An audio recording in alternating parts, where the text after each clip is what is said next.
All right. Good morning, everybody. It's episode 72 of the Principal PLN podcast. It's Jessica and I this morning. Jessica, what's going on? Hey, well, aside from the fact that it's taken us 28 minutes to get this podcast started thanks to technical difficulties, I'm doing good Um, now. 28. I was thinking more like 58 because I started at like quarter of on Blab trying to figure this thing out. Yes, and bless her heart, we were trying to get Liz Garden on, a principal from, I believe, Maryland, but that didn't work either. So um, we're still having a podcast, even though it's not what we planned. It's not on Blab, but we know how to do this Google Hangout business. Right. So, how's everything been going? I mean, aside from some random boxes, I haven't talked to you since before break. Yeah. It's I know it's been crazy. So, okay, here's what I want to hear because I Okay. opened up my Facebook the other day and I see this video of all these kids in a school getting blenders. Yeah, NutriBullet. Yeah. So our school has been going through the Healthy School, or like partnering with the Healthy Alliance for or Healthy Generation. Um, so it's a process where you go through and you can, apply to get like bronze, silver, gold, and it's been a process, right? So they give you a bunch of different things you have to fill out, and then you start making changes within your school. So I guess this has been probably about a 3 or 4 year project. So slowly we've been getting better every year. Um, like adding in recess, adding in more recess time, adding in healthier choices at lunch, discouraging food as rewards in the classroom, discouraging parents bringing in cupcakes, stuff like that. We've put in like workout Wednesday and all this other kind of stuff that has really helped transform our school into a healthy school. So the coordinator of our program, Stephanie Mulbauer, was at a conference where we were getting a silver medal for all of our hard work, and came across this NutriBullet University grant. And basically, I think there was 5 schools that received it nationwide, and we were one of them. And it's $15,000. Each kid in our 4th grade got a NutriBullet to take home, and every day for 90 days, and the grant pays for all this. They have smoothies in the afternoon. So That is so cool. I uh, want to come there, man. I know. So Actually, each of the fourth graders got a NutriBullet. yes, 50 4th graders got one. Okay. So Do they keep them at school or do they take them home? we have like 4 or 5 that we have at school that we use to do the blending. Like we do it around 2:30 every day. Okay. But no, they each have a personal one that they took home to their family. Yeah, and the cool thing is, so all the fruits, vegetables, the stuff that we're putting in there, we have to go pick up, but it's all paid for through the grant. So the kids on that kickoff day, I don't know if you saw it like in the pictures on Facebook, but they all got their finger pricked, and they took some blood samples, which the parents were all on board with. They had to sign it, and some parents were even there. They got their cholesterol checked, they got their blood sugar checked, and then their blood pressure, and then I believe their height and weight. So then after 90 days, they're going to do that again to see how the kids did. Just out of curiosity, knowing my school's population, I wonder, through going through those tests, did you happen to discover that any of your students have some health concerns that maybe they weren't aware of? That's a great question. I don't know, because we just did the kickoff on Wednesday, so I don't know if they have any of that information yet. But I'm sure if something comes up that's out of the ordinary, I guess they would let us know. But yeah, I mean, and the thing that I was curious about was that because I have cholesterol issues, so I always have to get my blood taken every like 6 months or something like that, or if I push it I'm off. surprised. Yeah. But they have to take like a couple vials of that stuff and test it. Like they said that Oh, yeah. just for the kids, they just were doing the little prick on their finger. Okay. So Okay. I want to know why do I have to give up all this blood Well, every quit being a baby. I They're am such a baby. they're probably just they must be just doing like a basic screen, and they're doing everything because you've got issues. So I do have issue. I think, yeah, I think they're checking for other things. oh no, So, but yeah, it's been really a culmination of all the hard work and effort that our healthy, and we have a healthy school PLC that meets monthly, and we plan events. Like we've done everything from like 5Ks to color runs to dance parties. We use Go Noodle a lot. I mean, it's pretty extensive what we've done over the last couple of years as a team putting all this together. And it hasn't been easy because if you know anything about running an elementary school, and it's like no cupcakes, no food as reward, like it was really a big mind shift wow. that we had to do. I know I visited a school one time that had, a lot of policies in place like that for healthiness. And even staff couldn't carry around like a coffee cup. Like when I was there and I had my Starbucks cup in hand and they're like, no, you can't come out in the building with that. And I was like, Really? no, I could never, no, this is not the school for me. If We I st- can't carry a coffee cup, it ain't yeah, happening. we still drink coffee and stuff, but like, I mean, yeah, it has changed it has changed the like what we do, as a staff. Like, the traditional thing, especially like about like principals and stuff. Like, okay, I'm for this staff meeting, I'm going to bring in like donuts and croissants If and all I that don't kind of have stuff. chocolate, my staff go nuts. Yeah, we don't do that kind of stuff anymore either. You bring carrots and celery. Yeah, but there's plenty of other options, and our cafeteria has gotten awesome. Like everything that's in there like meets all the guidelines and stuff. So, um, every so often, like our cafeteria manager will, highlight something new that tastes really good, but it meets all the healthy criteria. Um, the other thing that we do pretty often is the Biggest Loser. So um, we actually got the district. Issued a challenge to the district. There's 11 schools in the district, and I think 8 are participating. So we're doing a district wide Biggest Loser this year, and for our school. We decided because we've done it a couple different ways, like individual rewards or small group teams. So we just assembled a school wide team. Um, no one had to pay to get into it, and we're just doing it to motivate each other. Yeah. And I think in 1 week collectively, and we have I think it was like 30 people that joined. We lost like a total of 110 pounds. Like so, everybody's like motivating each other, and it's really pretty cool. So we do have something similar for staff wellness, where right now I think it's called the 10 for 10. Like you pay $10 in the beginning, but then if you lose $10 or if you lose 10 pounds, you get $20 back Oh, at that's the end cool. if you weigh in each week. And then I can't remember what it's like the million pound challenge. It's something nationwide, and we log in each week to log either you can be doing weight loss or focusing on like amount of exercise per week. Hmm. And then I can't remember like how much. Like my challenge is like to do 2 hours of exercise a week, I think. And then for each hour of exercise, 10 pounds of food is donated to our local food pantry.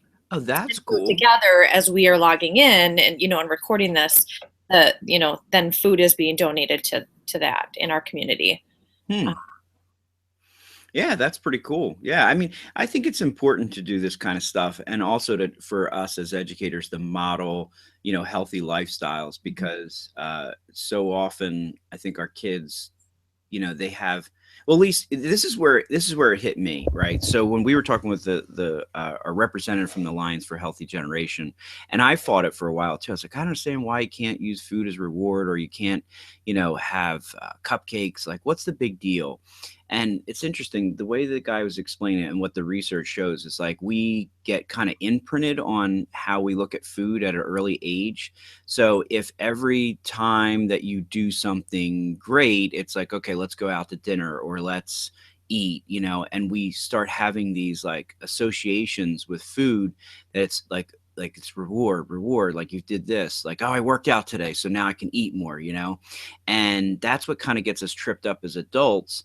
And then it's funny, like as he was talking, I started thinking to myself, I'm like, that's right, like I, You're talking about everything that I do myself, Spike. yes, I yeah, work out, yes, exactly. I'm getting a frappe. I was like, "Oh my goodness!" Like that, it totally hit me. And he goes, "Yeah." He's like, "It really." He had to start changing. Like, he started like really small. Like he said, like he had a birthday party one time. He's an adult male, and he's like, "I invited everyone over, and we went for a bike ride." Like, you went for a bike ride. He's like, yeah, because I want them to realize that, like, you have a birthday. That doesn't mean that you have to eat all this food and drink all this, sugary drinks or whatever. And I was like, that's right. Like, we really have a weird association with food, and Mhm. a lot of it has to do with how you're imprinted as a child. You're telling me this the day after we went to a buffet last night, and I had like 4 plates because you, of. because you had a hard week, right? No, I just didn't want to cook supper. Right. No, no. I do it all the time. Oh, we had a hard week. Let's go out. Let's, Yes. so I don't know. It started to make sense to me. And I'm not saying that I'm completely changed my life and I don't eat anything that's, not appropriate, or I don't like use food as a reward, because I certainly do. But I will tell you this though, in 2015, I lost 40 pounds. Like I had really let myself go and was really Wow. having struggles with like weight and, oh, Oh, Liz joined. Liz is Hey, Liz. in. Hello. Well, we were just catching up, and I was actually just going to say that, Spike, what you're saying really leads into the topic we wanted to talk about today, which is work-life balance. Because if you don't have balance, you can let yourself go to gain 40 pounds of stress, right? Yeah. Is that what Oh, happened? that's exactly what happened. Hey, Liz, can you hear us? But we can't hear you. Oh no, it's like a replay of an hour ago. Now you muted yourself, Yeah, but you muted yourself. oh dear. Yeah, Um, you have to go into your settings, Liz, in the top of the Google Hangout, and right above Spike's head.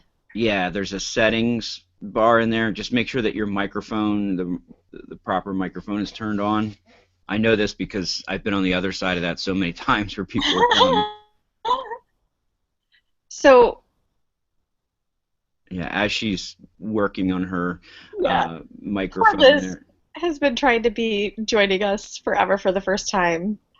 We Uh, will make sure, if this doesn't work out, we're gonna make sure we get her we'll have her for sometime, next yeah. week. And so I follow Liz on Twitter, but I also am in a Voxer group with her that our whole focus of that Voxer group is work-life balance. Um, and we're together, we're reading The Mindful School Leader, which we had the authors of that book on in the spring, Yeah, Valerie and can't remember. Kirsten. Yeah. Yeah, we still can't hear you. I'm sorry. You can throw some things in the chat, Liz, and then we're definitely going to Yeah. uh, So we're reading that have book you again next. together. However, we're usually behind and we're not caught up at all. Like we've been on one chapter for like 2 months, I think. But because we've been doing, work-life balance, like trying to, like this is the only Voxer group that doesn't get busy over the weekend because people are trying to, unplug and enjoy their family and relax and refresh. Hmm. There have been I guess you could call them challenges in there. Like there was the lunch challenge, and that was to stop working and eat lunch, like for more than 2 minutes. And it was funny how many people couldn't even accomplish that. Like we would check in and like nobody had lunch that day, or it was while walking around the lunchroom on lunch duty. Trying to think of what the other more recent challenge was. I don't know. We bring up things to try to challenge each other to get life balance in there. Um, but as busy principals, it's very easy for most of us to fail at that because we let our jobs consume everything that we do. Yeah, Oh, and it's not checking email in the morning. checking Thanks. Let's email. put that in there. Yeah, Not checking email in the morning before you leave your house. So, do your thing, get ready, be mindful in the morning, and then go to work. Because otherwise, you read that email that gets your blood boiling, and then your drive to work is, being angry about that email or whatever. It's interesting because I just read Essentialism, the disciplined pursuit of doing less, and because somebody had recommended that it might be something good for, the work-life balance and the stuff that we've been talking about, and it's so true. Like, there's a lot of sort of mindfulness, undercurrents in there, but also like the ability to say no. Like, I think a lot of people who are so driven get caught up in this. Well, I can check email all the time. I can work a lot of hours because I want to be the best principal, or I want to get another job, or whatever it is. And then what happens is you start spreading yourself out too thin, and it just doesn't work. And if you look at the people who are the like most successful, like entrepreneurs or business people, or top level, nonprofits or CEOs or whatever, they actually only focus on a couple of things at a time, like two or three things. Yeah, you've mentioned that book so many times. It's on my to-read list. I need to essentialize and read that one. But yeah, no, saying no to things is definitely a fault of mine. Just this last week, I was asked to join somebody in a presentation, and at first I said yes, and then when I looked at my calendar and realized, everything that has to go in for planning for that and the week that it's happening of everything else I have going, and it pained me to say, hey, I'm really sorry, but I'm going to have to say no because Right. what that's going to mean to the rest of my life. And oh, it's so hard. Yeah, and there's so many like little bits and pieces of this too, because like Liz had just put something in the chat about taking email off their phone because we have our Which phones with us with each that's other. the best thing ever. Yeah. And I haven't done it either, but I remember, like, that was something that Kurt Reese had talked about, Yeah. because, and Kurt seems like an essentialist because, like, his whole thing is about, like, getting to inbox zero, scheduling time to work on your email just like you would anything else, but then not allowing it to disrupt your dinner conversation or your time that you spend at home with your family. Yes. Yeah. No, I took email off my phone and I have no regrets. I still don't bring my iPad home for quick access. The only time I can check my email is if I pull the laptop out and open it up and log in, and that's a lot of extra steps. So, and I don't usually do that until after my kids are in bed. Yeah, and it's not like I don't do work, over the weekend. In fact, Oh, or at home. Yeah, I mean, I still think you can have a work-life balance, and not just like it. That's different than just working bell to bell, because I do know that there's a lot of people that sort of can play that card, like, yeah, hey, that's what I do. I just work bell to bell. I don't think you could be a successful educator and work bell to bell. no. So I think it's more about the quality and the mindfulness that you put into the time, that you're working on things, and being disciplined with it. Like, for instance, like for me, I tend not to do much with work on Saturday, and then it's like on Sunday I'll spend an hour or two getting prepared for the week and getting my weekly together and all that kind of stuff. But I'm also trying to model to the teachers, like, yeah, you should spend some time on Sunday preparing yourself for the week, because then you're going to be like, what's going on. You can like, that's one of the things, the tenets of essentialism, is you create your day. What are you going to do today? Don't allow others to create or dictate what you're going to do Hmm. throughout the day. Hmm. Yeah, so I guess this is a good time to announce that you and Teresa and I were at it again for writing because we would like to put together a book for principals on work-life balance or getting a life. I think we jokingly call the title of the book "Get a Life" for principals. Yes, that was your idea. So we're wanting to hear from people and get, really gather some data or some information. So we're going to have a survey that we will have in the show notes for this, just to gather information on, different administrators, how many years they've been in this, because I wonder, do you get better at balancing as you have been in this position longer, or, how many are just in the first few years of it and don't think that they're going to make it with the rate that they're going, with how much they're having to work every week, because it's hard to sustain a lack of work-life balance. So Oh yeah, like if you look at like if you were to like track the data on what I worked or how I worked the first, 2 years of being a principal, it would be, it would be immense. But, and I think part of that I needed to, like I needed to establish routines and I needed to be able to, get back to people and figure things out. And then once things, balance out, I think I try to work smarter, not harder. Now, poor Liz, she's still here with us in the podcast, even though she can't talk. But she said that having a baby forced her to find balance, although she's not sure if she recommends that for everyone. But yeah, I had a baby my second year, I think, which actually in my case, I think it added way more stress because there wasn't a sub for me when I was out, so I was going in late at night with a baby in tow. But Oh my gosh. having younger kids does help you to have to find balance. Um, or get more stressed. I don't know. I can go both ways with that.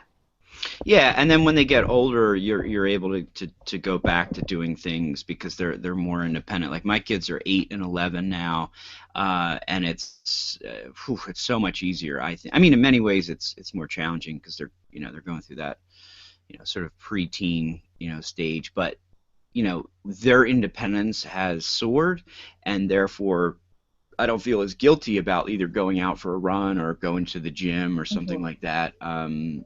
Because some most of the time they don't want to spend with me anyway. So you know, like there is definitely a cycle, but it's I think if we could get some data from school administrators, it would really be helpful to, like as we work through this because we have an outline of what we think um, the whole work-life balance is going to look like and how it's going to, play out in the book. But I really would love to hear from some people. So there's parts in the survey that if you want to be part of the book that you can, either write vignettes or if you wanted us to interview you for a little bit more of an extensive time, like we would be interested in doing that because we really want to highlight some of the tips and the tools of the trade that people are doing. Because I think, especially with a lot of people who've gotten into social media, it's really difficult to like where the lines become very blurred. I have nothing to add. You have nothing to add. You're like those lines aren't blurred That's anymore. Oh no, no, no, it totally No. is. Um, Yeah, I mean it's um, I think that was it for me. Like I became a principal, and then I would say 5 or 6 months later, then I got on the social media. So for me, it was all new. It was all new at the same time, and I don't know. I don't know how others are balancing that. I mean, I certainly when I follow some of our friends and I see the things that they're doing, like I worry about them. There's a lot of people out there I worry about because it's like the amount of times that they're blogging and they're doing presentations and they're working full-time jobs and they have a family. It's like where do you find the balance? yeah, yeah, So and hopefully, and not feel guilt over it, and not um, that feeling of, oh God, I should be doing that. I should try that. I should be doing more. I should. Oh, who was it? Jessica Cabine, a principal in Minnesota, called it Twitter envy, of like yeah. things that people are tweeting about and thinking, oh gosh, I should be doing that. Um, so how do we get rid of Yeah, that? you have to. It's really But you hard. know what though? Even without social media, I know principals who are not on social media and they are dying because of how much, they're the hamster or the gerbil running on the wheel trying to get everything done because this job is like an impossible task. I yes, I agree. I agree. And then the fact then you're going to say to them, well, hey, why don't you check out this thing called Twitter or Voxer? And they're like, When I am I can't. going to do that? Yeah, exactly. Yeah. So I think people on both sides are struggling for work-life balance. yeah, and there are more resources out there than there have been. But I think there's so much more work that needs to be done in this area, especially like even looking at like grad schools and um, principal preparation programs. How much time are they spending on helping people to to balance their you know, especially like as an aspiring administrator, I mean, I was trying to sign up for everything, anything I could do to get that Wait, are one you more. saying they should include the topic of work-life balance in one of the courses for becoming an administrator? I totally agree. Yes, I That do. that's a total novel idea. That makes sense. Makes sense. Yeah, I think so. I don't think they spend much time on it, Think or about any at how all. I'm just thinking of how many principals I know that didn't make it in their position because of like burnout. Right. That's just thinking of how many I know, and then how many are there really all around that got completely burnt out? I agree. So there's a lot of work to be done in that area. Right. Well, so thank you, Liz, for joining us, even though it's in um, solitude and little notes. And she's going to go get some work-life balance right now and go take her little daughter to Music Together, which sounds really fun. That does sound cool. And how do we connect with Liz? Liz's Twitter handle. I just had it. Hold on. Maybe Liz will type it in here faster than me. She's at Principal Principal Garden. Garden, and I'm saying that must be like a double meaning, like garden, you know, like Principal Garden, like to make a garden, and that's also her last name. Yeah, you could do a lot with that last name. That Yeah, would be way more exciting than Johnson. life's a garden. Dig it. Life is a garden. Yes. It's the Stop to best life. smell the roses in Yes, the there's so garden. much there. And what level is she at? Like, She's an elementary principal, I believe, in elementary. Maryland. Okay, cool. I could totally be wrong. She is her Twitter handle. She's a book loving, forever learning, wannabe writer, elementary principal who is passionate about making a difference. And her blog is Floral Monday Morning Musings. Okay. Maybe that's a staff blog, Yeah. but you can find that on our Twitter bio. So, for those of you who are still listening with us, make sure you check out our show notes so that you can take a couple minutes for that survey. Most of it is just multiple choice. Pick one of these, and then you can add more if you want, or if you want us to contact you, possibly that will be in there. We hope lots of people, and Okay. we'll be hopefully talking more on work-life balance in the future, as long as we can figure out our tech issues of inviting other people on here.